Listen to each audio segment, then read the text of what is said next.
Cut cadre సైసై అంటున్నా అక్కడ Janasena leadership మాత్రం నైనై అంటోందా? ఎదిగేందుకు బోల్డ్ అంత ఛాన్స్ ఉంది, వాడుకుందామంటూ కింది స్థాయిలో ఖచ్చితమైన లెక్కలు చెప్తున్నా పై వాళ్ళు మాత్రం మాకేం పట్టదన్నట్టున్నారా? పైగా దీపం ఉండగానే ఇల్లు చక్కబెట్టుకుందాము అన్న తత్వం పెరుగుతోందా? ఏ జిల్లాలో ఉందా సిచ్యువేషన్? ఎందుకలా జరుగుతోంది? 2024 ఎన్నికల్లో జనసేనకు వెన్నెముకగా నిలబడింది ఉమ్మడి పశ్చిమ గోదావరి జిల్లా. రాష్ట్రంలో మరెక్కడా లేని విధంగా ఈ జిల్లా నుంచి గ్లాస్ గుర్తు మీద 6 ఎమ్మెల్యేలు గెలిచారు. అయితే ఆ జోష్ ఇప్పుడు కనిపించడం లేదు అన్నది లేటెస్ట్ టాక్. ఈ విషయం గురించి వాళ్ళు వీళ్ళు కాదు, సొంత పార్టీ కార్యకర్తలే గుసగుసలాడుకుంటున్నారట. ఎమ్మెల్యేలు తమ పనులు చక్కబెట్టుకునే దిశలో ప్రయాణిస్తూ ఉంటే ఇన్ఛార్జీలు సొంత లాభాలు తప్ప కార్యకర్తలను పట్టించుకోవడం లేదన్న విమర్శలు పెరుగుతున్నాయి. ముఖ్యంగా రిజర్వ్డ్ సెగ్మెంట్స్ చింతలపూడి, గోపాలపురంలో జనసేనకు మంచి పట్టు ఉన్నప్పటికీ సరైన రీతిలో క్యాడర్ని నడిపించే నాయకత్వం లేకపోవడం పెద్ద సమస్యగా మారిందట. ఎన్నికల తర్వాత టీడీపీ ఎమ్మెల్యేలు ప్రాతినిధ్యం వహిస్తున్న రిజర్వ్డ్ సెగ్మెంట్లలో జనసేన నాయకులకు సరైన గుర్తింపు ఇవ్వకపోవడం కూడా ఇందుకు ఒక కారణమని చెప్పుకుంటున్నారు. ప్రభుత్వ కార్యక్రమాల్లో తూతూ మంత్రంగా ఒకరిద్దరు నాయకులకు ప్రాధాన్యత కల్పిస్తూ మమా అనిపిస్తున్నారట మిత్రపక్షం ఎమ్మెల్యేలు. సరే, వాళ్ళని వదిలేసి మనం సొంతంగా ఎదిగేందుకు విస్తృత అవకాశాలున్నా పార్టీ ఇన్ఛార్జీలు ఆ సంగతే పట్టించుకోవడం లేదంటూ గుర్రుగా ఉంది క్యాడర్.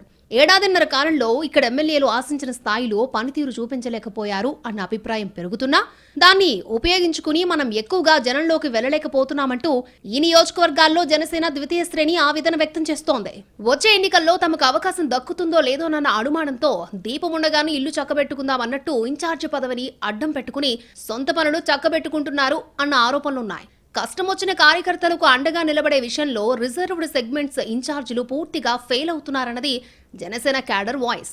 పార్టీ కోసం కష్టపడి పనిచేసే ఉద్దేశం ఉన్నా పట్టించుకునే దిక్కు లేదన్నది వాళ్ళ అసంతృప్తే. గోపాలపురం నియోజకవర్గంలో కాపు సామాజిక వర్గంతో పాటు జనసేన క్యాడర్ బలంగా ఉన్నప్పటికీ ఇన్ఛార్జి పెద్దగా ప్రభావం చూపలేకపోతున్నారట. పైగా పార్టీ కార్యక్రమాల పేరుతో చేపట్టిన సేవా కార్యక్రమాలపై గతంలో తీవ్ర స్థాయిలో విమర్శలు రావడం మైనస్ అయిందని అంటున్నారు. అందుకే గోపాలపురం జనసేనకు కొత్త ఇన్ఛార్జీలు నియమించాలన్న డిమాండ్ పెరుగుతోంది. గత ఎన్నికల్లో మన కోటా కింద సీటు రానంత మాత్రాన ఈసారి కూడా అలాగే జరుగుతుందన్న గ్యారంటీ ఏంటి? మనం గట్టిగా పనిచేసే బలం పుంజుకుంటే ఈసారి సీట్ ఇవ్వక ఎక్కడికి పోతారంటూ నాయకత్వాన్ని ప్రశ్నిస్తోంది క్యాడర్. అటు చింతలపూడి సెగ్మెంట్లోనూ సేమ్ టు సేమ్. ఇక్కడ టీడీపీ ఎమ్మెల్యే ఉన్నా గ్రూప్ వార్తో ఆ పార్టీ సతమతమవుతోంది. ఈ పరిస్థితిని వాడుకుంటూ మనం బలం పెంచుకుంటే వచ్చే ఎన్నికల్లో సీటు డిమాండ్ చేయొచ్చన్నది గ్లాస్ కార్యకర్తల లెక్క. కానీ నాయకత్వం మాత్రం ఆ దిశగా ఆలోచించడం లేదంటూ ఆవేదన వ్యక్తం చేస్తున్నారు. బలమున్న జిల్లాల్లో చేజేతులారా ఇమేజ్ను డ్యామేజ్ చేసుకుంటున్నామంటున్నారు జనసేన కార్యకర్తలు. 6 సీట్లు గెలిచాం, జిల్లాలో మనకి తిరుగులేదనుకునే పార్టీ పెద్దలు ఇక్కడి రిజర్వ్ సీట్లపై దృష్టి పెడితే భవిష్యత్తులో ఇబ్బంది ఉండదనేది ఆయా నియోజకవర్గాల నేతల మాట.